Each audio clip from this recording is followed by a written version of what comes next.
তো যাই হোক, আজকে একটা ঘটনা সত্যি খুব মনটাকে খারাপ করে দিচ্ছে। সকল মেসি পাগল বা মেসি প্রিয় সমস্ত ভক্তদের আজকে মন খারাপ, কারণ তারা খুবই কষ্ট করে, ম্যাক্সিমাম লোকই খুবই কষ্ট করে উপার্জিত যে অর্থ উপার্জন করেছিল, খুব কষ্ট করে ভেবেছিল তাদের ফেভারিট প্লেয়ারটাকে একবার চোখে দেখবে।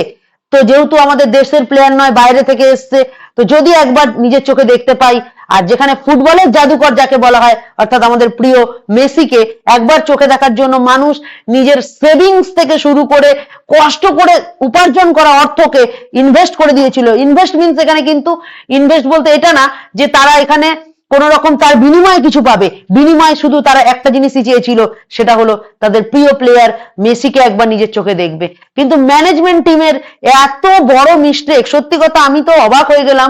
যে শিডিউল দিয়েছিল সেই শিডিউল অনুযায়ী কিচ্ছু হয়নি, মাত্র 10 থেকে 15 মিনিট মাঠে ছিল এবং তাকে যে সুরক্ষা দেবে তার বডিগার্ড, বাউন্সার, ম্যানেজমেন্ট টিম, কিছু পলিটিশিয়ান এমন ভাবে তাকে ঘিরেছিল যেন তারাই শুধু দেখবে বলে অর্থ দিয়েছিল, বাকিরা কেউ অর্থ দিয়েছিল এমনি। তো যাদের অর্থে এত বড় প্রোগ্রামটা অ্যারেঞ্জ হলো তারা কেউ কিন্তু এই প্রোগ্রামটা এনজয় করলো না। আর সব থেকে বড় কথা, আমাদের কলকাতার গর্ব যে যুব ভারতী স্টেডিয়াম, সত্যি কথা জানি মানুষ আজকে ক্ষোভের বসে ওটাকে ক্ষতিগ্রস্ত করেছে, কিন্তু আমাদের গর্বের যুব ভারতী যে প্রাঙ্গণ, যেখানে ফুটবলের একটা আমেজ, ডার্বি যেটা জুড়ে থাকে, সেটা নষ্ট হলো। তো যাই বলবো, একটাই কথা বলবো ম্যানেজমেন্ট টিমকে, যে তোমরা না পারলে করো না, কিন্তু মানুষের আবেগকে নিয়ে খেলো না, এটুকুই বলবো।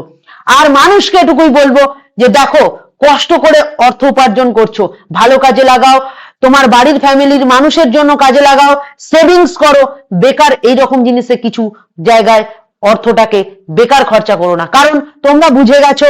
নেক্সট টাইম থেকে এটুকুই বলবো, যখনই এরকম টাইপের আবেগপ্রবণ কোনো কাজ করবে, মাথায় রাখবে আজকের দিন 13ই ডিসেম্বর কি ঘটেছিল।